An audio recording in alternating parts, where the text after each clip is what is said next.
Atenção, o ministro da Fazenda fala neste momento ao vivo. Vamos ouvir. Consistente para trazer a inflação para a meta com mais racionalidade do que acontecia antes da mudança do regime de metas, né? A meta contínua permite uma melhor acomodação. E eu penso que o BC vai ter o tempo de analisar o patamar de juro restritivo que ele vai manter e por quanto tempo, para conseguir esse objetivo. A ata também reforça a questão da harmonização da política fiscal e monetária.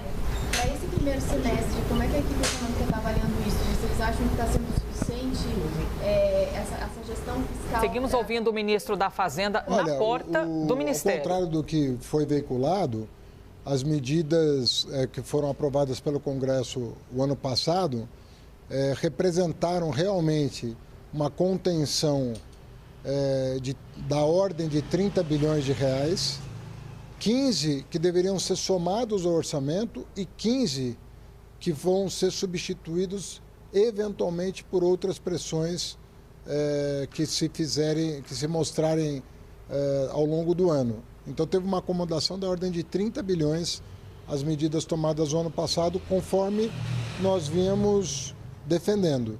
Isso foi constatado, inclusive, por técnicos lá do relator do orçamento, que essa acomodação se tornou possível graças ao apoio do Congresso Nacional. Essa reunião com o presidente foi sobre orçamento? Não, a reunião com o presidente foi sobre um veto da reforma tributária, sobre fundos imobiliários e FIAGRO, em que nós vamos propor, inclusive conversei com o deputado Arnaldo Jardim ontem, que é uma pessoa muito interessada no tema e se colocou à disposição, porque houve um acordo que nós fizemos já em relação ao fundo imobiliário e vamos falar com o pessoal do agro para harmonizar a lei complementar com o que diz a Constituição. O veto se deveu ao fato de que havia uma desarmonia entre o texto da lei complementar e da emenda constitucional, e nós encontramos uma solução de harmonizar o que, segundo relatos dos interessados, contempla os dois setores. Não, depende de ou de uma emenda no PL, na lei complementar que ainda está tramitando, ou numa nova lei complementar. Eu vou discutir com o presidente Hugo Mota como eles... Primeiro vou expor a ele o problema, os detalhes técnicos do problema. E segundo, que nós vamos poder encaminhar da maneira como ele achar mais conveniente. A ideia é que eles não sejam contribuintes no novo sistema. É que lá na redação ficou uma coisa híbrida. Ele é contribuinte para algumas coisas e não é para outras. Isso aí é que gerou a controvérsia jurídica. Então, se nós estabelecemos qual vai ser o critério em qualquer caso, harmoniza com a Constituição e supera a questão do veto. O senhor já tem reunião marcada com os dois presidentes? Eu falei... Não, ainda não. Eu estava tratando desses detalhes para poder fazer, né? Mas o deputado... Eu já conversei com o deputado Arnaldo Jardim e já pedi para ele transmitir ao presidente Hugo Mota que eu vou procurá-lo sobre esse ponto específico da reforma tributária. Ministro, sobre a inflação de alimentos, ministro, o Copom falou que deve se propagar, isso não preocupa o governo, tem uma ação do Lula, né, para tentar conter isso? Não, primeira coisa, o dólar estava 6,10, está 5,80, né? Isso já ajuda muito, né? Porque essa escapada que deu... Estão trazendo, com a ação do Banco Central, a ação do Ministério da Fazenda, essas variáveis macroeconômicas se acomodam em outro patamar e isso certamente vai favorecer. E eu estou muito confiante de que a safra desse ano, por todos os relatos que eu tenho tido do pessoal do agro, vai ser uma safra muito forte. Isso também vai ajudar. Ministro, sobre o orçamento, vocês têm alguma previsão de enviar para o Congresso um ofício para mostrar onde tem que ser readequado?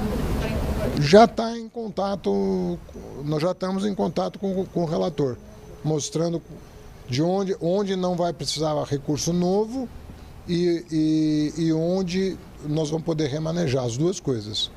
É mais ou menos meio a meio. 15 bi de recurso novo que seria necessário vai deixar de ser e abre espaço de outros 15 bi em rubricas para acomodar eventuais pressões de outros programas. Em relação ao PDMEI, ministro, como está a situação para esse trabalho? Estamos aguardando uma definição. Para 26 nós estamos absolutamente preparados, estava no planejamento, estava no nosso planejamento acomodar em 26, da maneira como nós anunciamos, e o tribunal agora está nessa discussão se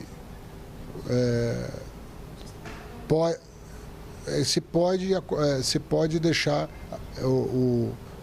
uma vez que o orçamento já está no Congresso, se nós acomodamos para 26. Mas está no nosso planejamento fazer exatamente o que o tribunal quer. E as tá bom? não vão impactar em nada? Então a discussão, como é que Eu não estou discutindo isso. O efeito dos 15 bi 11 horas 32 minutos. Opa, mais uma pergunta. Só vamos ver, hein, ao vivo sobre o que é.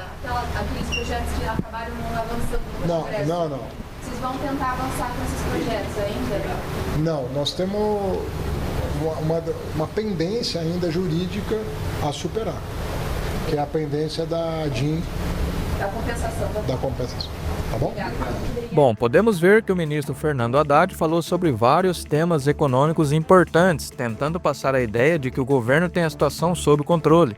Ele destacou que o Banco Central agora tem um modelo mais flexível para conter a inflação sem medidas tão drásticas, mas ainda assim, a taxa de juros pode continuar alta por um tempo. Além disso, ele defendeu que as medidas aprovadas pelo Congresso no ano passado ajudaram a conter os gastos públicos em cerca de 30 bilhões de reais, reforçando que o governo está equilibrando as contas para evitar um rombo fiscal.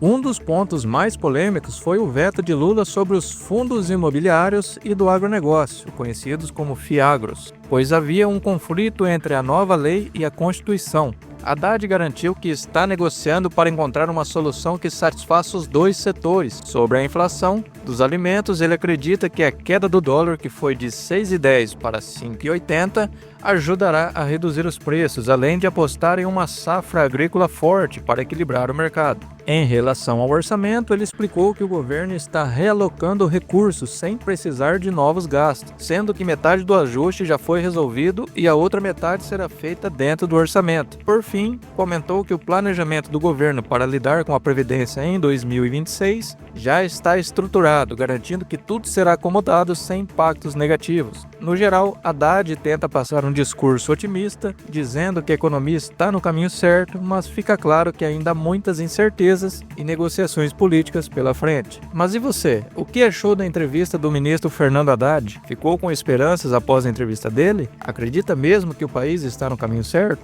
Deixe sua opinião nos comentários.